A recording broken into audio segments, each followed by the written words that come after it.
Nous allons maintenant copier un élément Advance, en l'occurrence ici l'échantillol ainsi que les 4 boulons. Donc nous allons déplacer l'échantillol qui est actuellement, plutôt copier l'échantillol qui est actuellement boulonné sur la coiffe, et nous allons effectuer une copie, donc suivant l'axe des X, et donc la copie fera que la nouvelle échantillol sera maintenant boulonnée sur la traverse. On verra que Advance ne reconnaîtra pas systématiquement la traverse et qu'on devra lui donc indiquer à cet assemblage qu'il ne s'agira pas donc de la coiffe mais de la traverse. Alors, voyons tout cela. Donc nous allons dans un premier temps réaliser une copie. Donc déjà je remets à 0.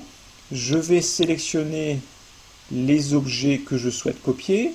Donc je vais copier le premier cercle vert qui se trouve au-dessus ici, donc qui se met en surbrillance. C'est le cercle correspondant au trou de passage dans l'échantillol. Le second cercle vert qui se trouve en dessous, c'est le trou de passage dans la coiffe qui est ici en jaune.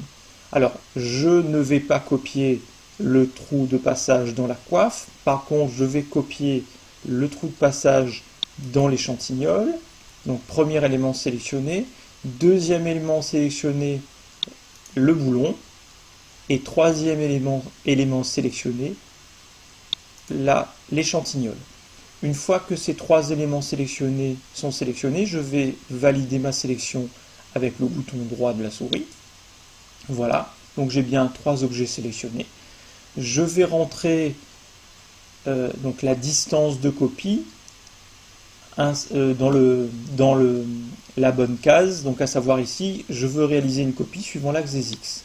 Donc je veux que l'échantillol ainsi que le trou de passage et le boulon et les boulons soient positionnés, donc soient copiés à 1337 mm.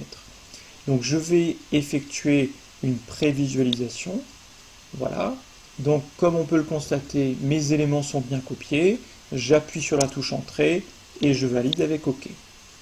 Le souci qu'il y a ici, pour l'instant, c'est que mon boulon, il traverse bien l'échantillol. Par contre, il ne traverse pas encore la traverse et il est donc en collision. Donc je vais déclarer dans donc la configuration des boulons que les trous de passage doivent être réalisés dans l'échantillol et dans la traverse. Pour cela, je vais aller donc dans Début, je vais aller dans Objet et je viens ici sur Connexion, Ajouter objet. Cela permet d'ajouter des objets supplémentaires dans ma connexion. Donc je clique là-dessus. Donc il me demande de sélectionner les objets. Donc ça va concerner ces boulons-là. Donc je sélectionne bouton gauche, validation, bouton droit. Et il me demande de sélectionner donc les plats ou profils à insérer ou à retirer de l'assemblage. Donc ici je veux insérer. Donc c'est pour ça que j'avais cliqué sur le petit plus. Et donc là, sélectionner les objets, je vais cliquer sur la traverse avec le bouton gauche. Et quand je valide avec le bouton droit, regardez bien ici ce qui va se passer. Donc je valide, hop, voilà. Et donc là, ici, je vois que mon écrou s'est bien décalé vers le bas. Donc il a pris en compte le passage dans la traverse.